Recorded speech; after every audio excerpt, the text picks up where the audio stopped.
AI outreach, bad AI outreach, is going to kill the inbox.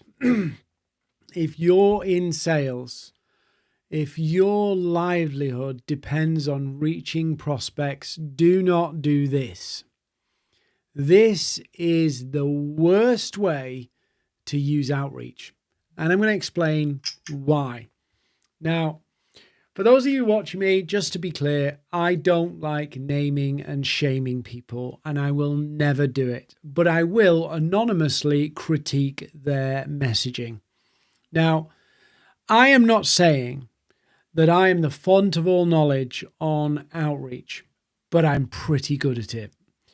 I am not saying that I get it right all the time, but I get decent response rates. There's a reason, according to Favicon, I am the number 3 social selling expert on planet Earth. I think I might be number 1, but we'll see. So what's wrong with this message, right? So this message came to me at the weekend. It's from another LinkedIn guru. And I just want to explain why this message is wrong. Because if you're a little new to AI, or even if you're just a little crazy with AI, it will blind you to some of the fundamentals of outreach. If you're inexperienced with outreach, you will probably not get this, but we'll see. So first off, hi Dean, you're spot on. Personalized at scale, nonsense fools nobody. Personalized at scale, nonsense fools nobody. So this is reference to a post I wrote about people can feel and detect instinctively when AI is speaking to them or when you're using a template. So I wrote about this because everybody thinks that personalization improves outreach. And it kind of does until your prospects have seen it all. And I was arguing that if you let AI just run loose, it will actually do this weird, generically specific thing, but your prospects will pick up on this is AI messaging. So this LinkedIn expert who actually sells LinkedIn services sent me this message. So that's the first problem. Number 1, their data is crap. Why would you send another LinkedIn person a message selling your LinkedIn stuff? Data. They don't know how to filter Sales Navigator. They don't know how to build a list. They certainly don't check their list. And so what that tells me is, 1, they don't care. Fair enough. But it also tells me they don't care about their personal reputation, professional pride. Now, we all make mistakes. We all make mistakes. But if you're going to send a campaign, the most embarrassing thing you can do as a LinkedIn guru is hit up another LinkedIn guru, right? So first thing, data problem. Second thing, AI has written this. I can tell you AI has written this because the AI detector at the bottom says it's 84% certain AI wrote it. What's wrong with it? The message is referencing me saying in a post, you can detect personalized at scale messaging with AI. She has used personalized at scale messaging as AI and is agreeing with me. She's agreeing with me, and doing the very thing she's agreeing with me is a bad idea. People can feel when it's AI. It's 84% AI. Right? So what's the problem here? Well, the problem is it's landed with me, but what's it done to the other prospects? This is how it's landed with me. Who knows what it said to somebody else? But it's agreed with me that personalized at scales AI is bad. And even AI beginners know that an M dash gives away AI. Yes, M dash is a legitimate thing, but most people never use it. And so AI. So it looks funny. It's humorous, really, this, when you think about it. It's just a joke, right? But even with world-class training, the execution gap is a real bottleneck. Short term, it's slower pipeline for clients. Long term, it's leaving revenue on the table that a repeatable system could capture. We run a done-for-you revenue engine that combines content and human-first outbound. This is not human-first outbound. So first off, she is not using the very thing that she says is the most important thing. Hitting 30% positive reply rates. First off, bullshit. Bullshit. And I'll say it's bullshit. I'll tell you why. 30% puts it at the top of the elite levels of outreach response rate. I get 22%, and I've been doing this for 14 years. I say to my clients when they go, I want 22%, it's like, no. You're going to have to learn this, right? Learn what works, right? Open to seeing how it could complement Maverick's training with the reserved sign in there. Nobody would ever write that, right? So obviously this is personalized. Obviously this is AI'd, right? It's the hypocrisy. Now she's not being hypocritical. The AI has made her hypocritical because the AI has agreed with me about personalized at scale outreach is detectable by humans and doesn't really work that well. So you look at this and you go, well, it's a little hypocritical, but it's the AI tripping her up. What's the AI doing in the other messages? What's the AI saying? Because evidently this hasn't been checked. That's the other thing. And so I'm not against AI outreach. I'm not against AI helping you draft outreach. But the best outreach is when another human being feels it's actually been written for them. Not where we try and skirt it and just send generic message. All this is an AI version of a generic message. AI can do a lot of stuff. I use it all the time. I use AI to help me write messages. I use AI to write copy.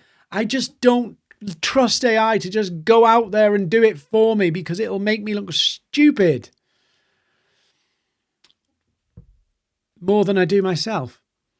And you don't know, if you don't check it, you don't know what it's done. Now I go one-to-one with messaging. Yeah. If I'm promoting a lead magnet or something like that, I'm not going to go one-to-one, obviously. Right. But if I'm following up a prospect and that prospect means something to me, if that prospect means opportunity, I want the best chance of getting a response. And so the best chance of getting a response is me doing it myself. That's where I learn what good looks like. That's where I learn whether this message works or that message works. Sadly, with outreach right now, people are going straight to tools. They've not even sent 10 messages themselves and got 10 good meetings booked, and they run straight to a tool, plug it in, and think it's all going to work. I say this all the time. Your success on LinkedIn will be determined by your message, not how well you can master a tool. It's your message that makes it work. And sadly, in this case, the tool has made somebody send something that is in effect agreeing that their own process is bad. That's what she's done here. And I'm not revealing names because that's not fair. I've made mistakes in the past. Yeah, I've cocked up at times on LinkedIn. We all do. But what I'm trying to illustrate is that the flaws in AI, if you let it go out there crazy, like many people are advocating, like many tools are advocating, you end up where some people go, what, you shred your credibility. Now, maybe you don't care. Maybe you don't care. As long as you close deals, maybe you don't care. But that's a very short-term approach to building a business. It's a short-term approach to building a pipeline because people know people. People know people. So this is an illustration of of the bad way to do outreach. Not because AI is bad, but because if you don't do your data well, number one, and if you don't actually think about what you want to say, you have no idea what you're saying. And it's your name. Yeah. So I find, and I'm using this one as an illustration. I find that many people do this, and part of the reason why they do this is a fear of rejection. If I plug an AI tool in and I step back from it, I can scale up the volume, and I can step away, and I just come back for opportunity. And I get that. But the problem, and by the way, this person, we'd never interacted. There was no history. It's not like we've spoken before. This came in cold. Yeah. If you want to get good at outreach and you want the best results, before you put any tool in, this is just wisdom, right? This is wisdom, right? You'll have lots of people telling you just plug in their magical tool and you'll be flooded with leads. You will not, right? You will not. And I'll explain why in a moment.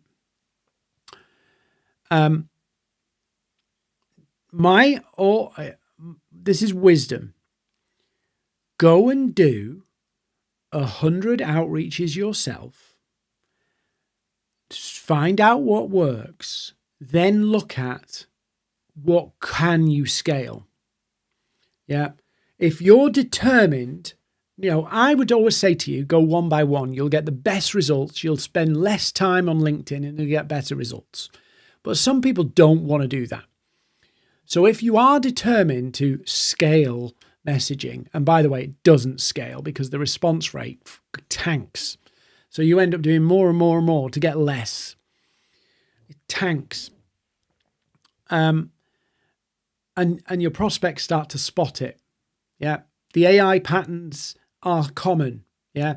So how many of you have got these very specific messages agreeing with you that twist into a sales pitch?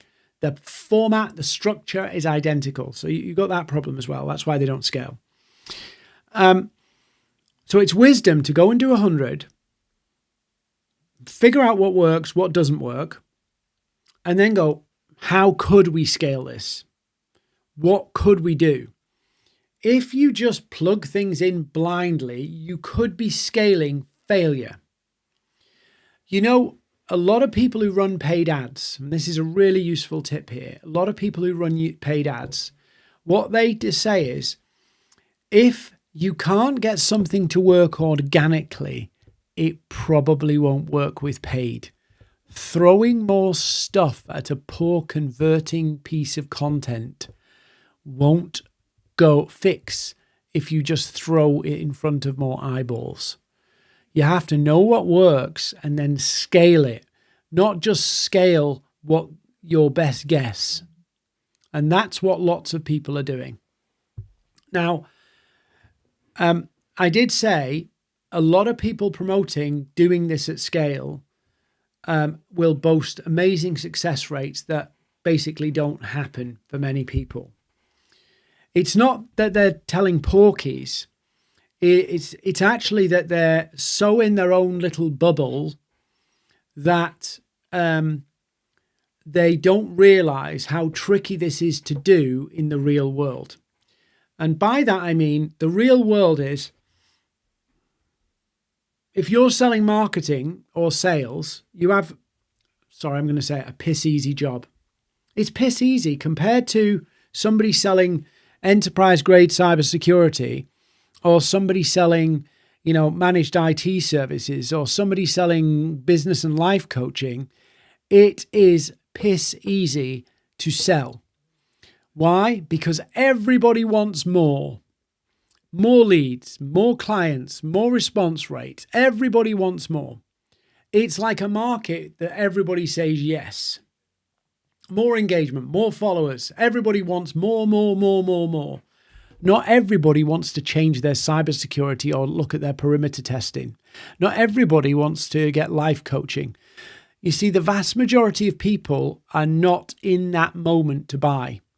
And so this whole strategy of scaled outreach is, how can I find needles in haystacks?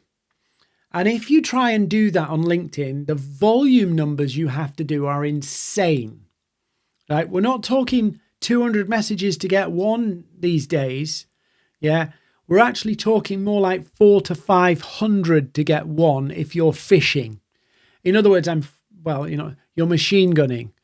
I need to fire out a load of messages to get enough bites, to get some bites. 0.2%. That's where we are right now. It used to be 0.6. It's now 0.2 for cold, right? So where 200 messages a couple of years ago would get you one decent response, now you're probably having to do 3 times that. Yeah, 3 times that. So that's why I say to people, if you go one by one first, you'll know what works, and then you can adapt it. If you want to scale it, adapt it. But you have to know what to scale beforehand. And this kind of let's let AI loose. Yeah, I know some people are going to go, oh, Dean, you're anti-AI. I'm not. I have a subscription to Gemini, Claude, Gemini, Claude, ChatGPT, Ideogram. What else have I got? Photo GPT, got Make, NNN. I'd probably be a millionaire if I cancelled all my AI subscriptions, right? So I use it heavily. But what's happening at the moment is people are replacing AI for good common human sense. Now, why am I saying this? Why am I not just letting people do this? Because think about what's happened with outreach. Over the last 5 years, outreach volumes have gone up by 70%. So more stuff is going out, and AI is going to enable even more stuff to go out. That increases the noise. It makes inboxes busier, email inboxes busier, text messages, WhatsApp, all this stuff is going to be busier, which means overall, getting people to engage with you through outreach will get harder. If you increase, Dave Faulkner on our team has a good analogy for this. He says, right, and some of you will remember this, it's eased up a lot now, but I used to come home some days, particularly on a weekend, and I'd open my front door, and literally I'd have a pile of pizza menus, like tons of them. And all these different leaflets. It's almost like somebody delivered a load of them on Saturday mornings. And I'd get a load of them. Now, delivering leaflets used to be a very lucrative thing. I did it for a long, long time. I did leaflet delivery and all sorts. It used to be very lucrative. But when you're dropping a leaflet on top of 10 other pizza menus and direct mail pieces and all that stuff, people come in, they grab the pile, and they don't go, let's sit down and review them all. They just go, dump it in the bin.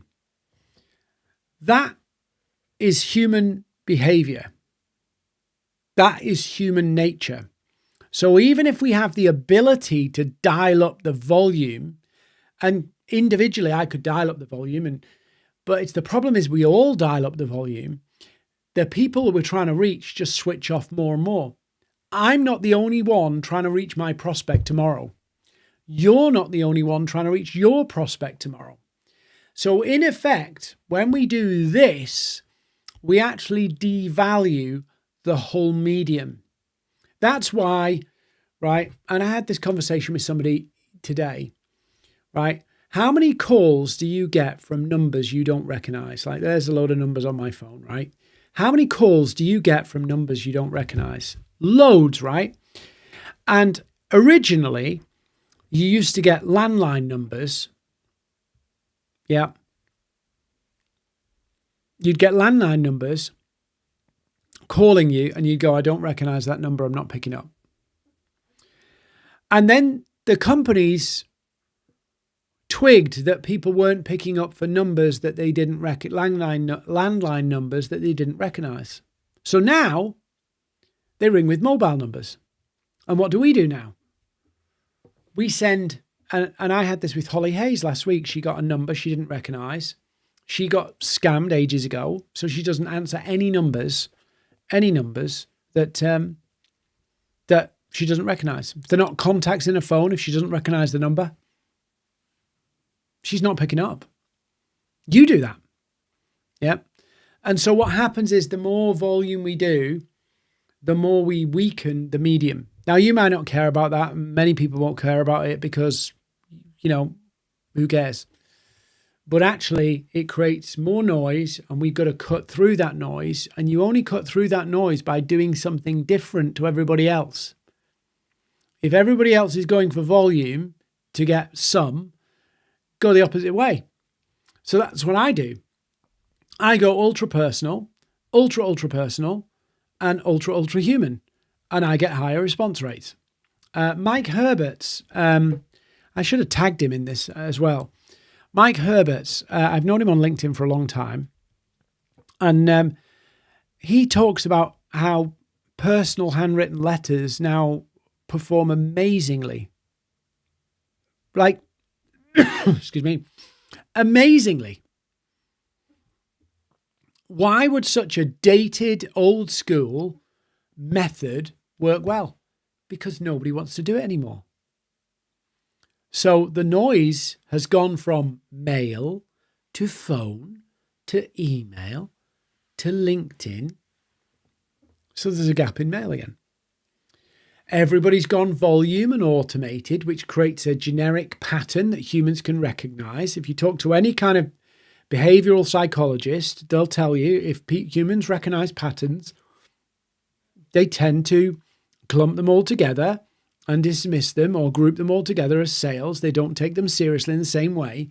Talk to any psychologist, they'll tell you humans are very good at recognizing patterns. And if your outreach falls into a pattern, and it will, because there's only so many patterns you can do that nobody's ever seen before, you get my point.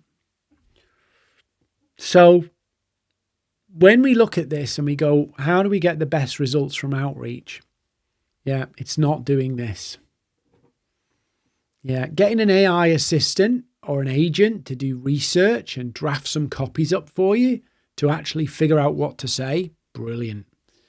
But just plugging AI in and firing out messages to a list you've not really vetted, and also with a not vetting the messages, it's just crazy. And the worst thing is, if they do it with their messaging, they might do it with yours. So just be careful. Just be careful, because we all make mistakes. Yeah, I'm not immune from making mistakes. I thought I had a really quirky commenting style maybe a year or so ago. And I thought, I'll do this really good commenting style because I thought it was fun and it sounds like me as I speak normally. And somebody got upset by it. So we all make mistakes, right? So, we don't need to witch hunt and get pitchforks out. But at the same time, we can all learn from other people's mistakes to not just think about scaling outreach in this way. Right, that's my little rant over. That's my standing on a hill, dying, warning you that AI is brilliant, but if you use it the wrong way, it won't help you. Have a good one.